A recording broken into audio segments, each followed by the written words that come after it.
Story, Philippines podcast.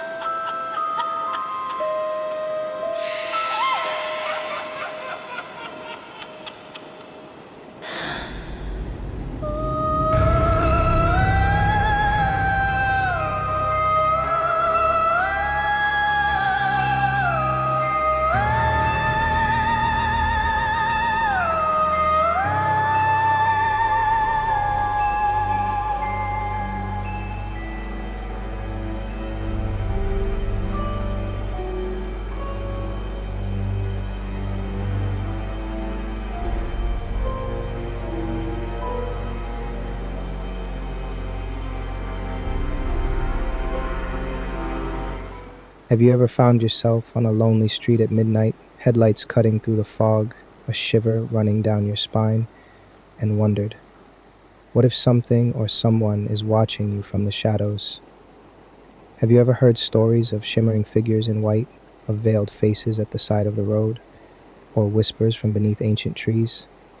In the city that never truly sleeps, what ghosts wander beneath the neon and tangled wires? Tonight, we peel back the layers of Manila's restless nights to bring you a story that is both familiar and chilling. The tale of the White Lady of Balete Drive, a legend that has haunted the city for generations. A story that rides alongside every night commuter, and a warning that some roads, no matter how modern, are never truly empty. I am Paul, and you are listening to Stories Philippines podcast.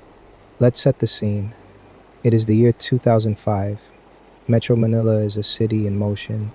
Jeepneys, taxis, and private cars weave through narrow roads, honking and grinding their way through endless traffic. The rise of call centers has given birth to a new kind of night shift culture.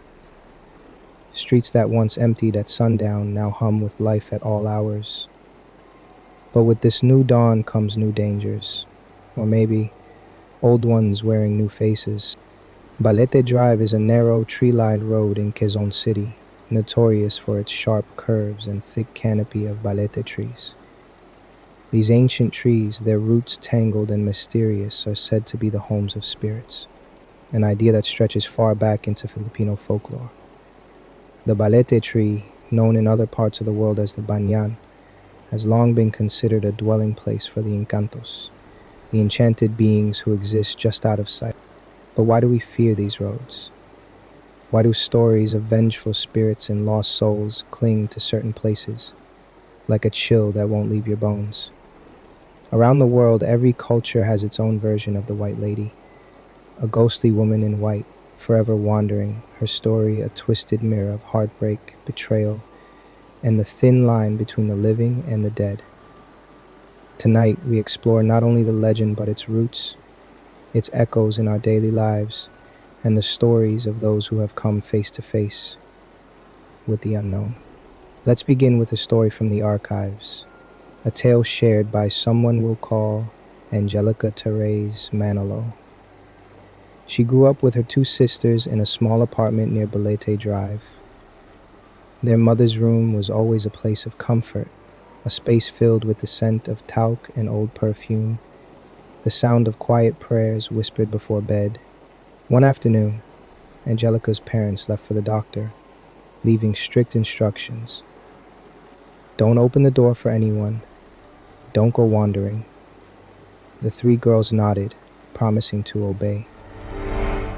As soon as the adults left, they slipped into their mother's room, giggling and playing with the curtains drawn back, letting the sunlight fill the space. Through the open curtain, Angelica saw something that made her freeze. A woman, dressed in white, with long black hair, glided silently through the living room. She stopped by the old wooden drawer, then vanished. At first, the sisters thought it was their mother, but when they checked, the woman was gone. There were no footsteps, no sound, only the lingering cold that crept across the floor.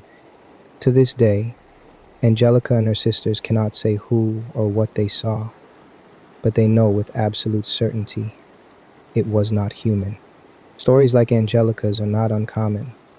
In fact, they are the backbone of the White Lady mythos in the Philippines. They serve as warnings, as modern morality plays. Taxi drivers swap tales of picking up a pale passenger who vanishes before reaching her destination.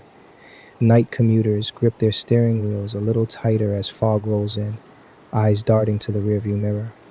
For many, these stories are more than superstition. They are survival guides, reminders to stay vigilant, to show respect to places that seem forgotten by the living. But what is it about the Belay tree that makes it the perfect stage for these apparitions? In Filipino folklore, the Belay is a bridge between worlds. Its roots reach deep. Its branches twist together like fingers holding secrets. Some say it is the home of the Capre, a giant who smokes cigars in the shadows. Others claim it shelters the Dewata, nature spirits who can bless or curse those who cross their path. And of course, the tree is often linked to the restless souls of the dead, those who have suffered injustice, heartbreak, or violent ends. In the early days of Spanish colonization, friars warned against cutting down balete trees, claiming it brought bad luck. Local elders whispered that spirits would follow anyone who dared disturb the tree's roots. Generation after generation, these beliefs became woven into the fabric of Filipino life. Even today, it is common to see people mutter apologies or leave small offerings when passing a particularly old balete. It is not just in the Philippines that the White Lady roams. From the Lady in White of France's Chateau de Brizac to the Weeping Woman of Mexico known as La Llorona, the image of a ghostly woman in white crosses oceans and centuries. In each story, she is a figure of sorrow, often betrayed in love or wronged in life. She returns not just for vengeance, but as a warning, a reminder of the consequences of cruelty and neglect. But in Manila, the White Lady is more than just a ghost story. She is a symbol of the city's restless spirit, its hidden grief, and the way the past never truly lets go. If you're enjoying tonight's story, don't forget to submit your own paranormal encounters at storiesphilippines.com. For show notes and support options, check the description below. As we continue, let's step out of the city's heart and into the shadows of a small private school in Caloocan, where the echoes of the White Lady linger, even in dreams. In Caloocan, during the long months of the pandemic, a private school stood almost silent. Online classes replaced the daily bustle, and the echo of children's voices faded, replaced by the chirping of crickets and the rustling of old mango trees. For many teachers, the school became not just a workplace, but a home. With the city under curfew and public transport in chaos, some faculty moved into dormitories on campus. For Samantha Nicole del Rosario, this was where the line between reality and nightmare began to blur. The school was small but proud, a place where generations of students had learned and laughed beneath the watchful branches of ancient trees. In the daylight, it was lively and bright, but at night, as Samantha found, the shadows grew thick and the air heavy. The corridors, once filled with chatter, turned into tunnels of darkness. The only lights came from the street lamps out front, glinting off faded tarpaulins, and the leaves of trees older than the school itself. Samantha shared a room in the so-called mini hotel, a building at the edge of the school grounds, separated from the main buildings by a narrow path and a sea of overgrown grass. 4 teachers lived together, their beds arranged to maximize the cramped space, a double-decker bunk, a battered wooden cabinet, and a window looking out over a vacant lot tangled with barbed wire and wild plants. One night, as the heat pressed down and the upper bunks became unbearable, Samantha and her roommate decided to sleep on the floor. They laid out blankets side by side, feet pointed toward the door. Beyond the door lay the vacant lot, a place that seemed to swallow all sound, where old trees stood like silent sentinels. Samantha drifted into sleep quickly, exhausted from the day's work. Soon she found herself dreaming, a strange, vivid dream of a house with a high terrace, familiar yet not. She saw herself and her roommates in the same positions as they lay sleeping in real life, laughing and talking in the moonlit air. Suddenly her attention was pulled outside. There, in the distance, a woman in white stood among the shadows, her long hair falling over her face, her white dress glowing faintly in the dark. Just for a moment, their eyes met. Cold swept through Samantha's body, and she woke with a start, her heart pounding so loudly she was sure it would wake the others. She tried to convince herself it was just a dream, a trick of the mind, but a few nights later, the dream returned, this time darker, more insistent. In this dream, she was alone, in a house that reminded her of her childhood home in the province, with bamboo floors and gaps between the planks. She lay under a thin blanket, feeling safe, until she sensed something tugging at the edge. At first she thought it was her roommate, but then remembered she was alone. The blanket slipped further, and Samantha looked down to see pale fingers reaching up through the gaps in the floor. The woman in white stared back at her from below, her hair spilling through the cracks, her eyes empty and endless. Samantha jerked awake, gasping for air, her skin cold with sweat. The clock said it was almost 4 in the morning. She switched on the nightlight and prayed until sunrise, her mind racing with fear and confusion. When morning finally came, Samantha tried to laugh it off, but the memory clung to her. She told her roommate, "Let's not sleep on the floor anymore, and let's not point our feet at the door. My grandmother always said it was bad luck." Her roommate agreed, unaware of the nightmares that haunted Samantha each night. As the days passed, the dreams became more frequent. Samantha found herself waking in terror, her body frozen, her heart racing. She dreaded the quiet of the dorm at night, the way shadows gathered around the window, and the feeling that she was never truly alone. On the last night before she left for home, Samantha climbed into the top bunk, scrolling through her phone until sleep claimed her. In her dream, she woke in the same room, her roommate sleeping below. Hungry and thirsty, she climbed down from the bunk and stepped into the darkness of the mini hotel hallway. The cold from the vacant lot pressed against her skin, but she felt more annoyed than afraid. This time, she was determined not to let fear win. But as she walked, she heard a soft giggle, high-pitched and distant, yet somehow close. She turned to see, at the end of the hallway, behind the glass wall, the woman in white, half hidden in shadow. The figure stepped forward, her face ghastly pale, her hair hanging over empty eyes. "Why are you avoiding me?" the woman whispered, her voice slicing through the silence. "I just want to be your friend." Then she laughed, a sound sharp and cold as broken glass. Samantha woke late the next day, her hands shaking, her mind reeling. She packed her bags in silence, unable to spend another night in the mini hotel. When she finally told her mother what had happened, her mother insisted on a ritual cleansing, convinced that an envious spirit had followed Samantha from the vacant lot, a spirit drawn to old wood and forgotten places. Samantha left the school soon after, finding another job with better pay, a flexible schedule, and, most importantly, peaceful sleep. The nightmares faded, but she never forgot the feeling of being watched, the cold fingers tugging at her blanket, or the voice that called to her in the dark. Do you have a story that keeps you awake at night? Share it with us at storiesphilippines.com. For more background on the White Lady legend, find show notes and exclusive content on Patreon. But what is it about these apparitions that haunts us so deeply? Why do stories of women in white appear again and again, not just in the Philippines but around the world? Is it just a trick of the mind, a shadow in the corner of our eyes? Or do these legends point to something older, deeper, a collective memory of loss, longing, and unfinished business? Let's travel farther from the city to the island province of Marinduque. Here, in a town battered by storms, another encounter with the White Lady was captured not in memory, but on video. Marinduque is sometimes called the heart of the Philippines, its shape echoing the country's own. It's a place of winding roads, old wooden houses, and traditions that run deeper than the rivers. Here, legends do not just live in stories. They slip between the trees, drift on the wind, and sometimes they appear on camera.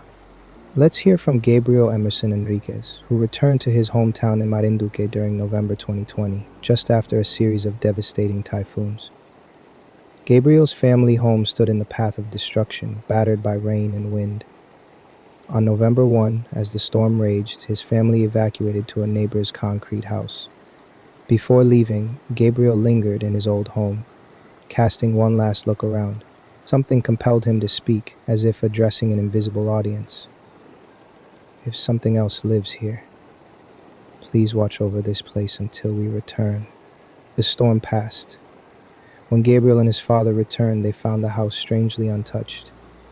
The neighbors said it was luck, or maybe divine protection, but Gabriel couldn't shake a sense of unease.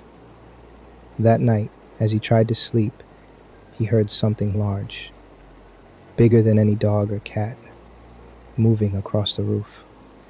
The family's cat leaped onto his feet, eyes wide. Then the sound of metal being dragged. For 3 consecutive nights, the roof rattled as if by invisible hands. And when his father shone a flashlight outside, there was nothing to see.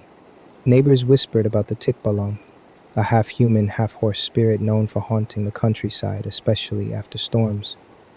Others said it was just the wind, animals displaced by the flood. But Gabrielle knew that Marinduque was a place where the boundary between natural and supernatural was thin, a place where old stories still demanded respect. On November 6, with the power still out and the streets cloaked in darkness, Gabriel joined friends for a late meal of lomi noodles at a roadside eatery. The air was heavy, the only light coming from a small generator. As they drove home, Gabriel decided to record the journey on his phone, more out of boredom than curiosity. The screen showed only the bouncing headlight, the shadows of trees flashing by. At the time, nothing seemed unusual. Months later, on a quiet afternoon, Gabriel remembered the video and watched it again. This time, he slowed it down, frame by frame. There, on the side of the pitch-black road, stood a figure, taller than the tricycle, dressed in white, her face hidden by long hair. For a moment, she seemed to hover, then faded back into the shadows. Gabriel's heart pounded in his chest. Had he really captured the White Lady of Marinduque on film? He sent the video to family and friends, asking for their opinions. Some said it was a trick of the light, perhaps a tarp or a piece of cloth caught on a branch. Others were not so sure. Why would anyone stand alone on that road in the middle of the night after a storm? Why did she seem to glow, untouched by the light of passing vehicles? Gabriel's story is not unique. In Marinduque, as in so many places across the Philippines, stories of the White Lady abound. Sometimes she is seen by the roadside, sometimes by the river, sometimes drifting between the trees after dark.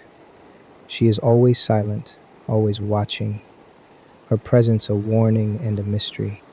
For Gabriel, the experience was a reminder that the past is never far away, and that sometimes legends reach out to touch us in the present.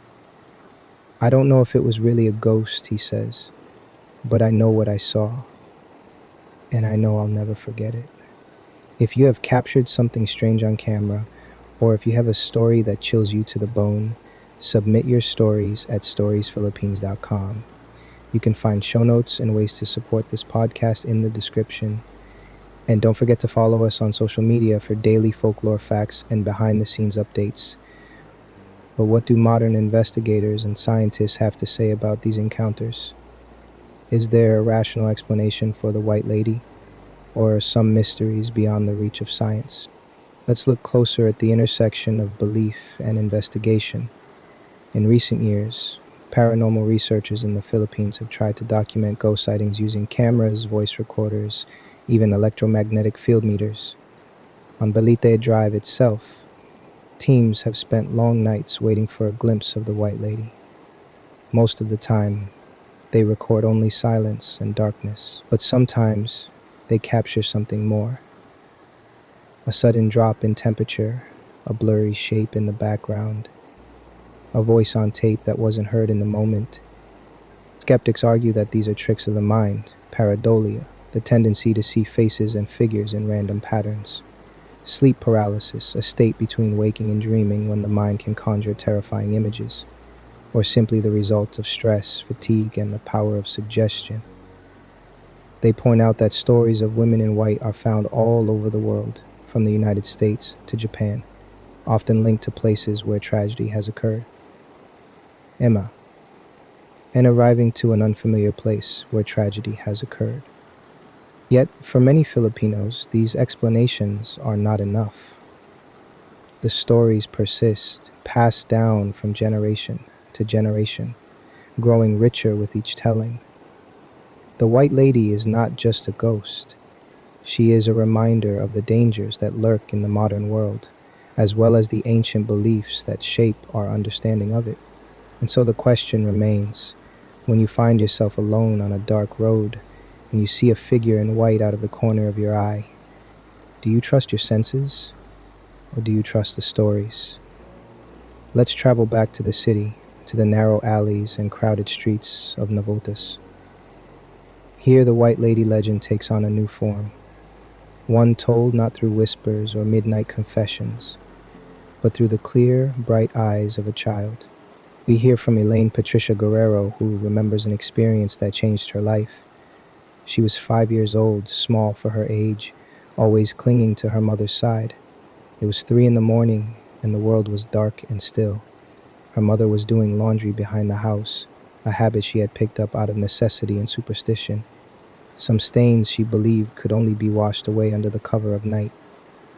Elaine sat nearby, humming nursery rhymes, her voice mixing with the sound of water and the scent of soap. The backyard was a place of secrets and shadows, once rumored to have been a dumping ground for the dead during the war. Neighbors said the land was cursed, and that no one ever lasted long in the house. As she sang, Elaine heard a soft, sharp hiss, like a whisper carried on the wind. She looked up, expecting to see her mother, but her mother was still bent over the wash basin, humming to herself. Then, out of the corner of her eye, Elaine saw a woman, so white, so luminous, that she seemed to glow in the darkness. Her hair was long and black as midnight, her dress impossibly white. She walked with her head turned at an unnatural angle, her face hidden beneath a curtain of hair. The woman's hand reached out, beckoning. Elaine heard a voice, not loud but so close it seemed to come from inside her own ear. "Come with me." The woman drifted forward and passed straight through the block wall at the edge of the yard. Frozen by fear, Elaine sat unable to move. She wanted to scream, but no sound came out. Only when her mother noticed her silence and called her did she finally run, stumbling over her own feet in her hurry to escape. She told her mother what she had seen, and within minutes they had abandoned the laundry and gone inside, locking the doors behind them. For Elaine, the memory never faded. Years later, she still wonders what would have happened if she had followed the White Lady through the wall. Was the ghost looking for company, or something more sinister? Would she have become another lost soul, another story whispered by children at bedtime? Stories like Elaine's shape the way we see the world, blending childhood innocence with the implacable mysteries of the night. They remind us that the White Lady is not just a legend for adults. She is a presence that haunts the dreams of the young and the old alike, a figure of fear, but also of curiosity. So why do these stories endure? What is it about the White Lady that continues to haunt our collective imagination? Folklorists say that the White Lady occupies a special place in Filipino culture. She is both a warning and a lesson, a figure who returns to the living not just to frighten, but to remind. In some stories, she is the victim of violence or betrayal, seeking justice or closure. In others, she is a guardian spirit, protecting travelers from hidden dangers. The color white, often associated with mourning and the afterlife in Filipino tradition, gives her a dual nature, both pure and tragic. As figures like the white and grief in Filipino history, but the White Lady is not unique to the Philippines. Across the globe, tales of women in white drift through the folklore of countless cultures. In Brazil, she is the Dama Branca, a spirit who wanders the roads at night searching for her lost children. In Germany, The Weiße Frau haunts castles and forests, her presence a sign of impending misfortune.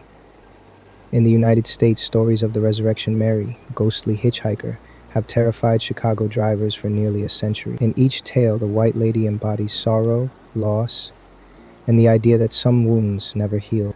Why do we see her again and again in so many places and times? Psychologists suggest that the White Lady may be a symbol of collective grief, a way for communities to process tragedy, trauma, and change. Some believe she represents the silent suffering of women throughout history, whose pain goes unspoken and unresolved. Others say she is simply a reflection of our deepest fears: the fear of the unknown, the fear of being alone, the fear that the past is never truly gone. Theologians and priests offer their own explanations. In the Catholic tradition, ghosts are souls in need of prayer, spirits who cannot find rest until they are remembered and forgiven. The White Lady, with her endless wandering, is a soul in limbo, seeking release.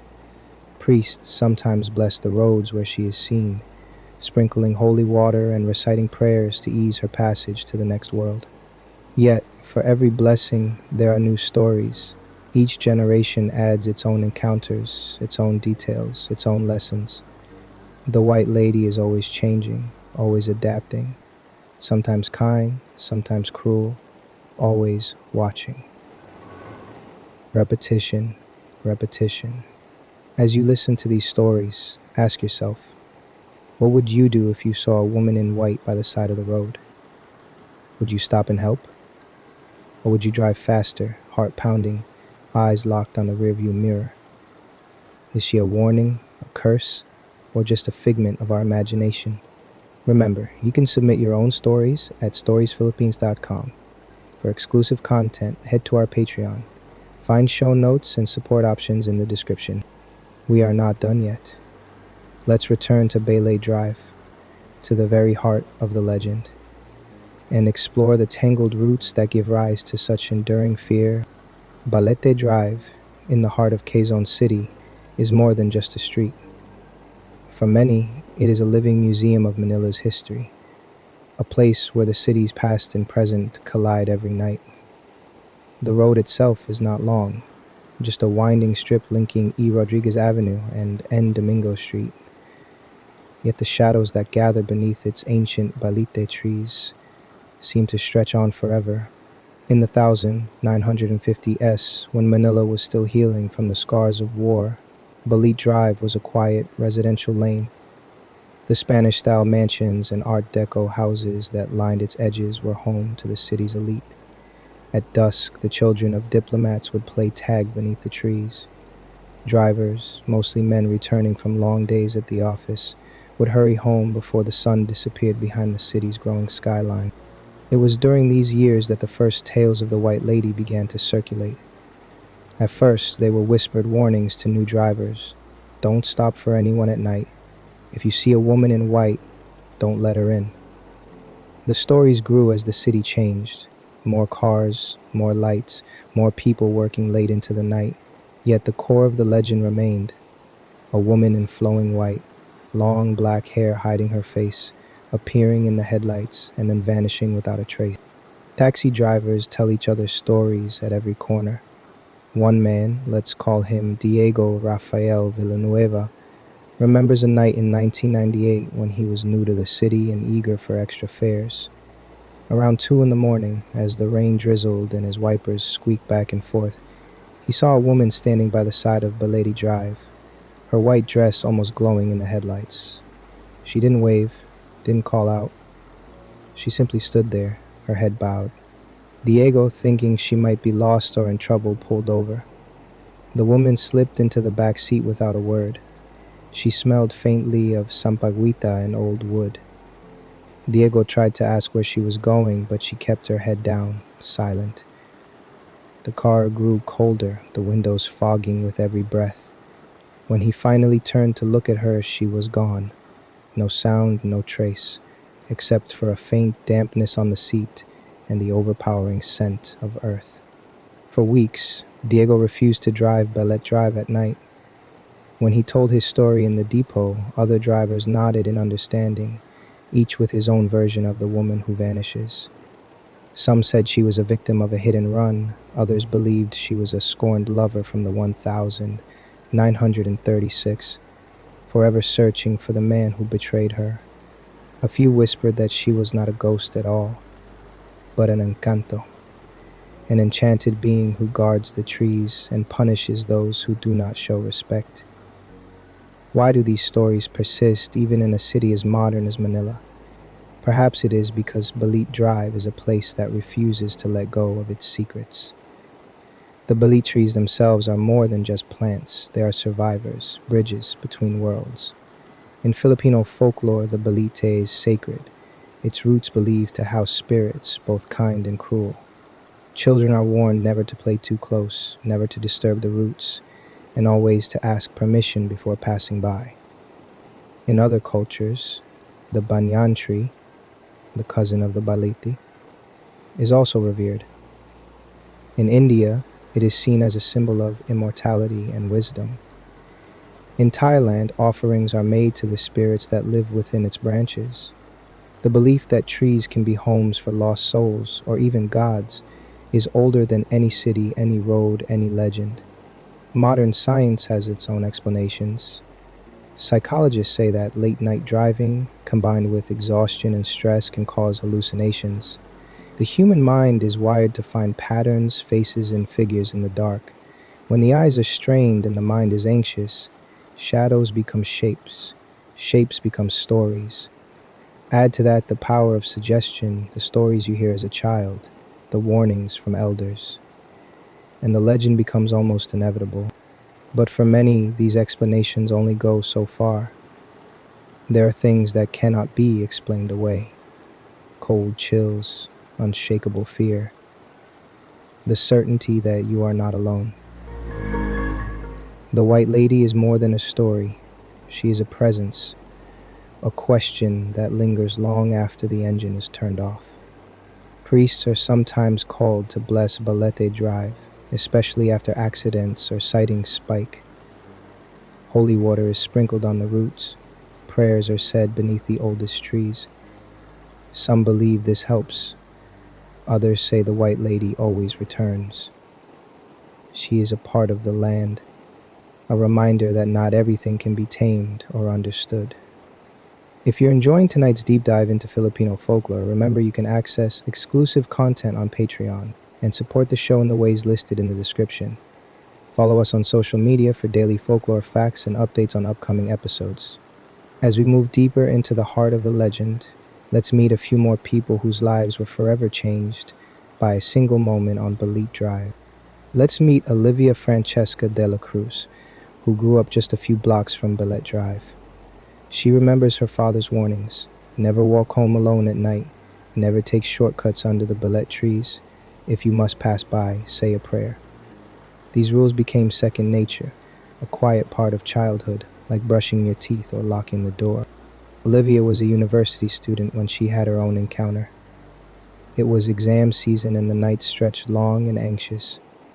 One evening, after a group study session, she missed her usual ride home.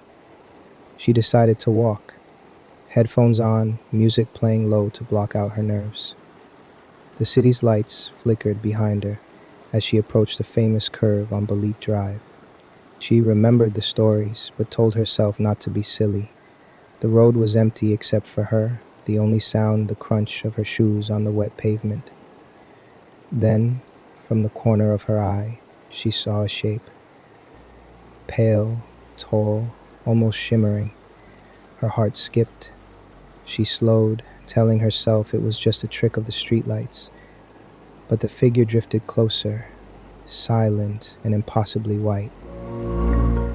Olivia froze. The woman's hair was long and black, her dress fluttering without wind. Her face was hidden, but Olivia felt the weight of her gaze. The air turned cold. For a moment, time seemed to stretch and bend, as if the world itself was holding its breath. The woman in white raised her hand, palm outward.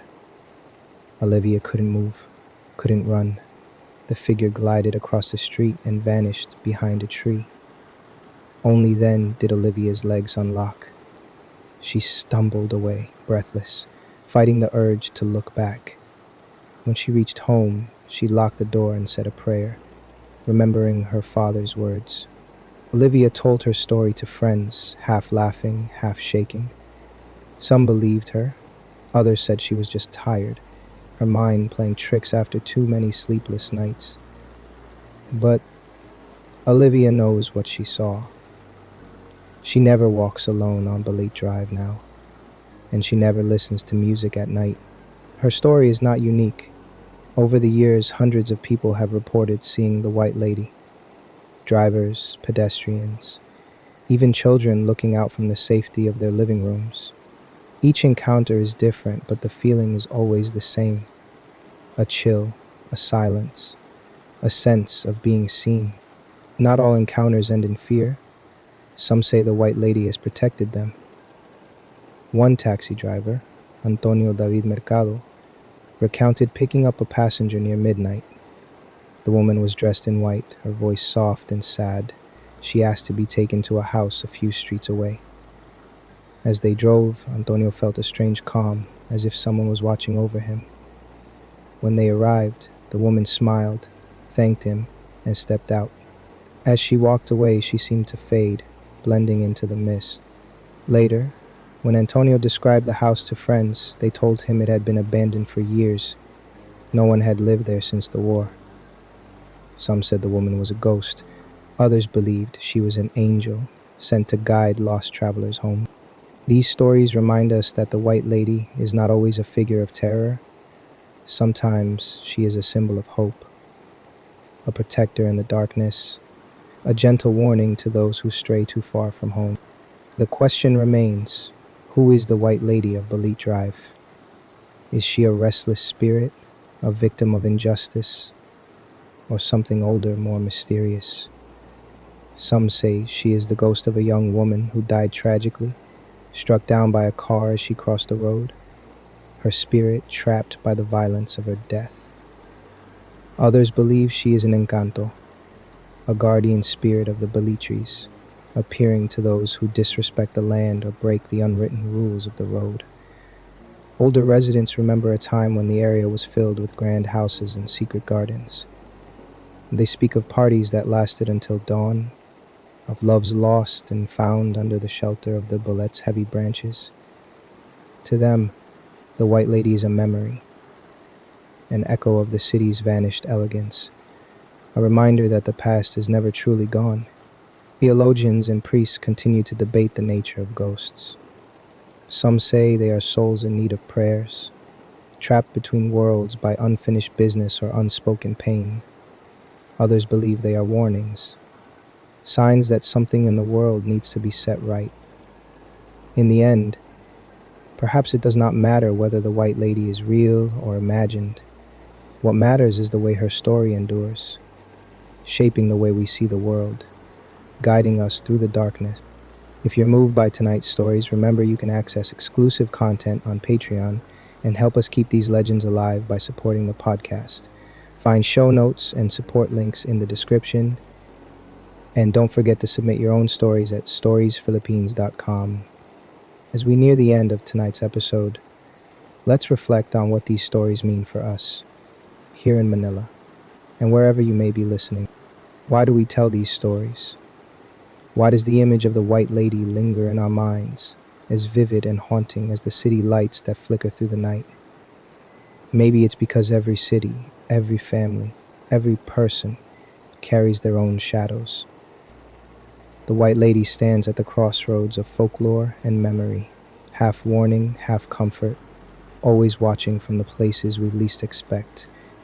For the night shift workers and taxi drivers, stories of the White Lady are more than urban legend. They are reminders to drive safely, to respect the roads and the invisible boundaries set by those who came before. There is a kind of wisdom in these tales, a way of teaching without scolding, a method of making caution feel like a sacred duty. In the rise of Manila's night economy, as call centers bloom and workers travel home at all hours, the old stories take on new meaning. The White Lady becomes a symbol not just of fear, but of the hidden dangers that come with city life. Reckless drivers, poorly lit roads, exhaustion. the loneliness of the night. In a way, she is both a ghost and a guide, her silent presence a reminder that no one is ever truly alone on the road. Digging deeper, we find that the White Lady is only the most famous of many spirits said to haunt Manila's streets. Some speak of the Capre, a giant who smokes beneath the balete trees, scaring away children who wander too far from home. Others tell of the Tikbalong, the half-horse, half-human trickster, who leads travelers in circles until they're hopelessly lost.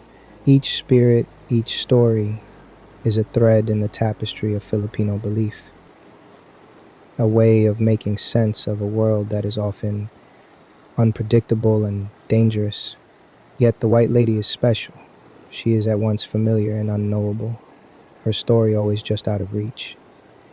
Maybe that's why she appears not just in the Philippines, but all over the world. In every culture, there are tales of women in white, sometimes seen as mournful, sometimes vengeful, sometimes lost. They are figures who have suffered, who have something to say, even if only through a fleeting glimpse at the side of the road. Scientists and skeptics offer their own explanations. They talk about the power of suggestion, the tricks our minds play when faced with darkness and uncertainty.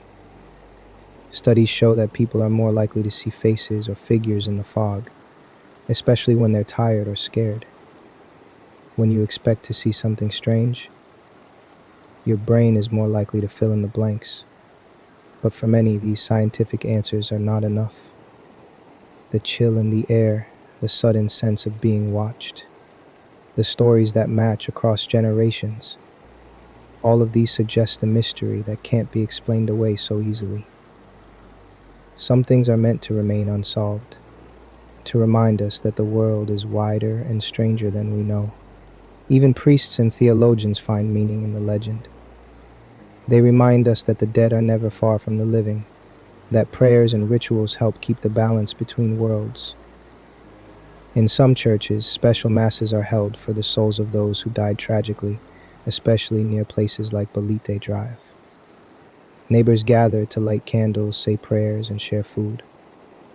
A way of remembering and, perhaps, of helping restless spirits find peace.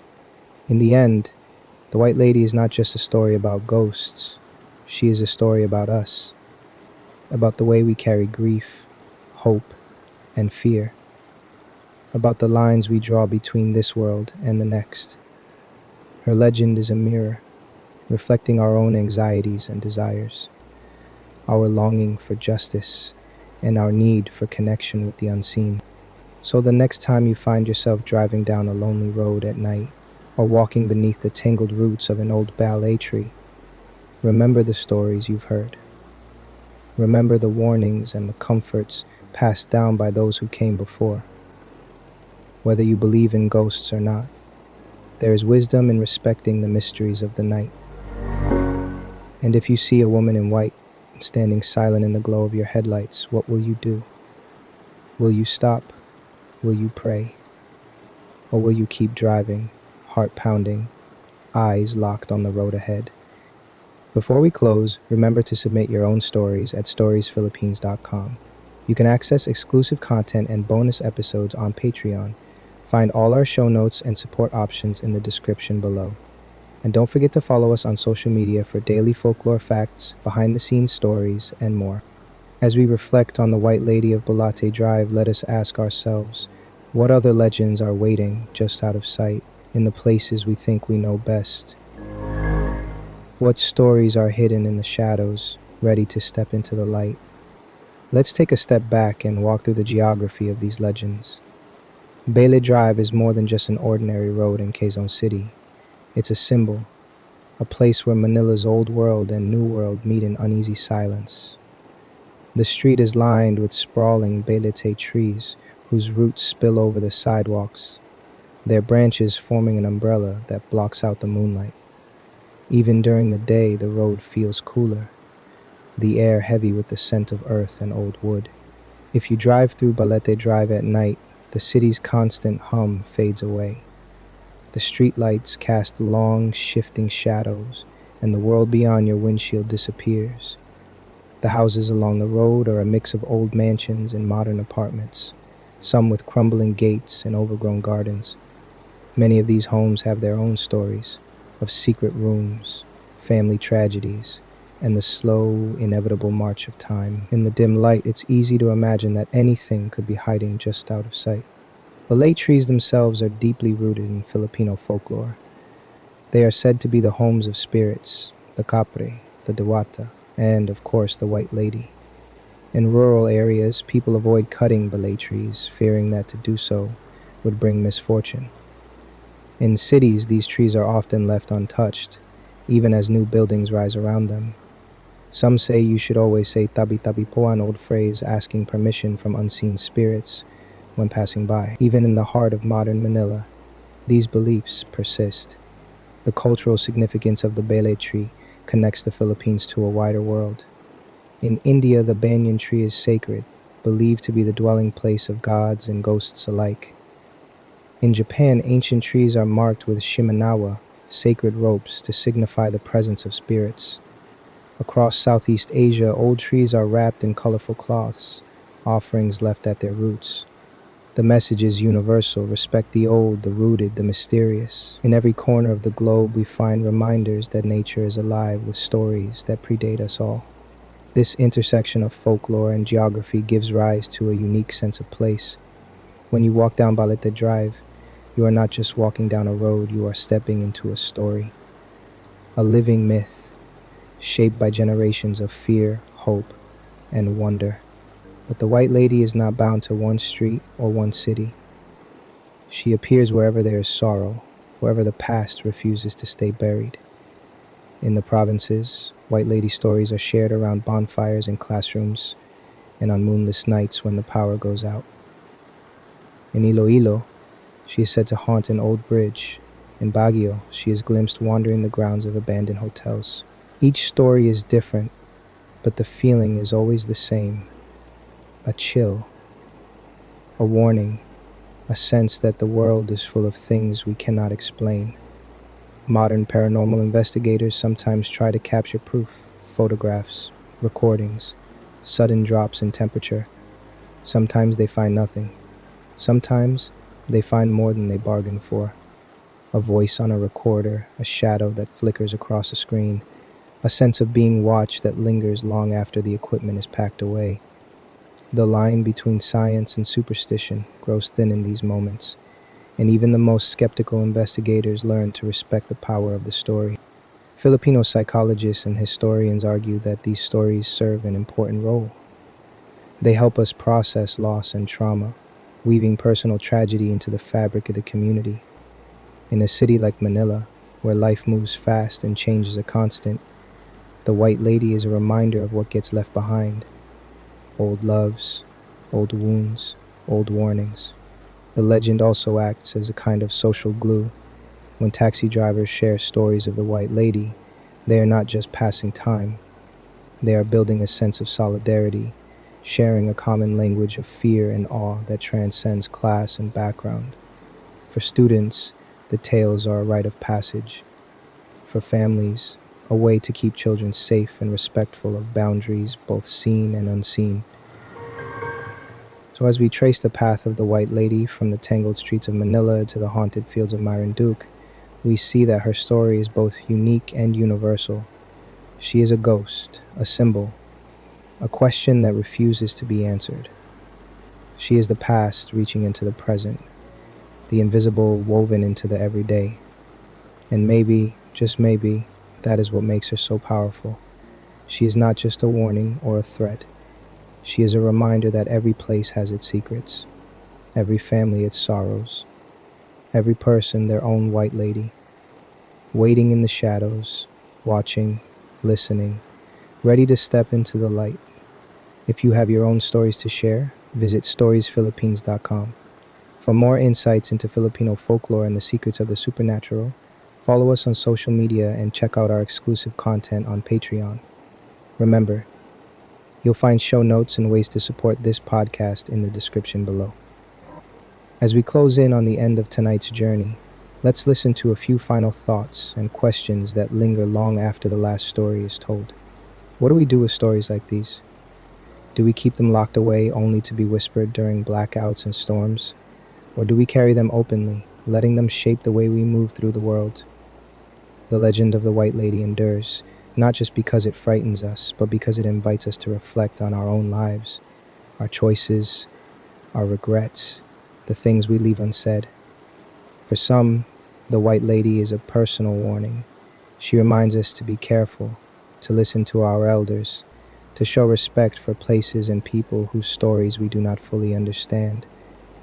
For others, she is a comfort, a sign that the world is deeper and richer than we can see, that love and sorrow persist even when we think we are alone.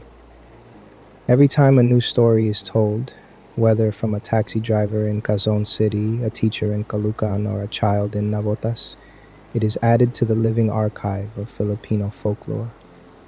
Over time, these stories change, merging with new fears and new hopes.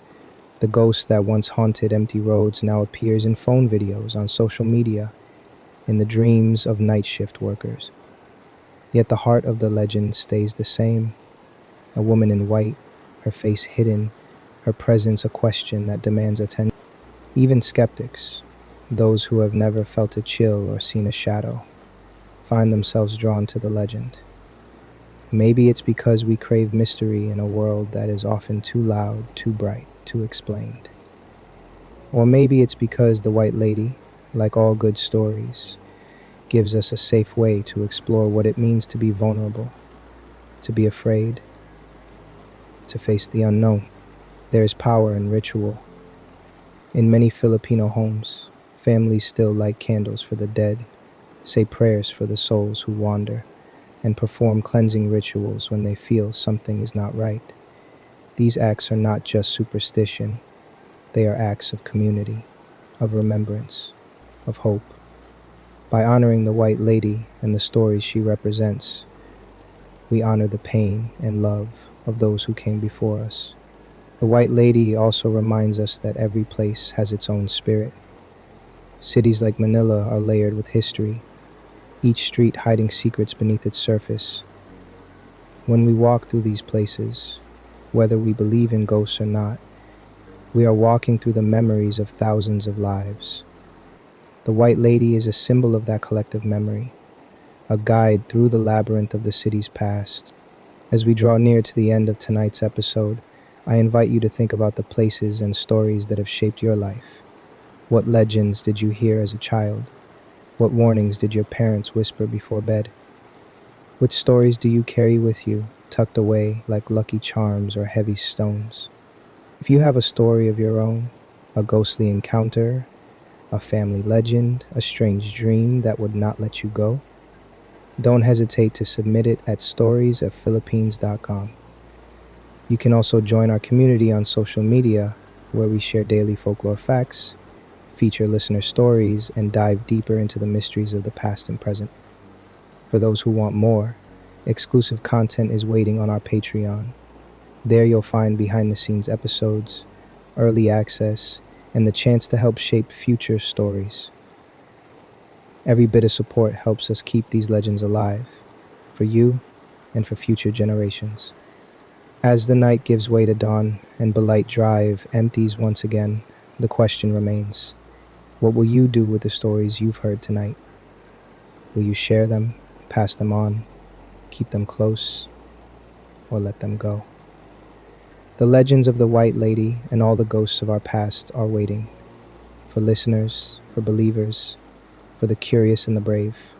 In every city, in every family, in every heart, there is a place for stories. And as long as we keep telling them, the White Lady will never truly disappear. She will walk with us in our memories, our dreams, our warnings, and our hopes.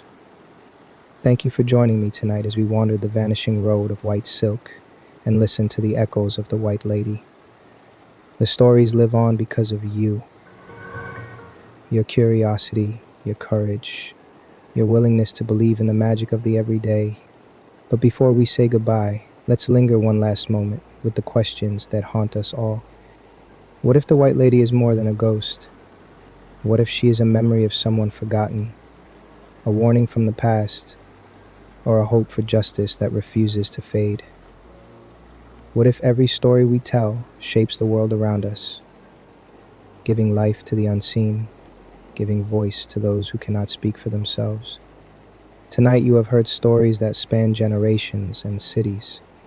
You have walked the haunted corridors of a quiet school in Kulukan, stood under the storm-battered trees of Marinduk, and driven the shadowed lanes of Balate Drive.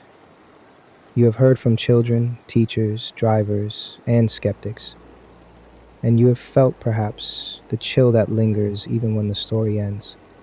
These stories remind us that the world is full of uncertainty, but also of wonder. The White Lady is a symbol of that wonder, a question that cannot be answered, a door that is never fully closed. Whether you see her as a spirit, a symbol, or just a story, she asks you to look closer, to listen deeper, to remember that every place and every person has a history worth honoring. As we close tonight's episode, think about the roads you travel every day. Is there a place that makes you shiver? A street you avoid after dark? A corner where shadows seem to linger a little longer than they should? What stories live there, just out of sight, waiting for someone to listen? Ask yourself, if you met the White Lady tonight, what would you say? Would you ask her about her sorrow? Would you offer a prayer, a word of comfort, a promise to remember? Or would you simply walk on, heart pounding, eyes forward, hoping that by morning the road will be empty once again? The world is full of mysteries, and the most powerful ones are often the stories we tell ourselves. The White Lady is one of those mysteries, forever walking the line between fear and hope, between the past and the future. She is the keeper of secrets, the guardian of warnings, the echo of every voice that has ever whispered, "Be careful, respect the night, remember the stories." Thank you for listening to Stories Philippines podcast. If you enjoyed tonight's episode, please like, subscribe, follow, and share this podcast with your friends and family. Your support helps us keep these stories alive. Find all the ways to support us in the show notes, including how to become a patron and access exclusive content on Patreon. Follow us on social media for daily folklore facts, episode updates, and more. And don't forget, submit your own stories at storiesphilippines.com. As we end, let me leave you with a question. What is it about the unknown that calls to us? Why do we keep searching for answers in the shadows, even when we know the truth may never come? And what stories will you leave behind for those who come after? This is Paul, and you've been listening to Stories Philippines podcast. Until next time, keep your eyes open, your heart brave, and your mind ready for the mysteries that wait in the night. Stay safe, and remember, some roads are never truly empty. Thank you for traveling the Vanishing Road with us tonight. Listen to past episodes for more tales of Philippine folklore, dark history, and the paranormal. We hope you'll join us again next week for another journey into the unknown. Don't forget to support the podcast in any way you can. The details are in the show notes. Good night, and may your dreams be free of wandering shadows.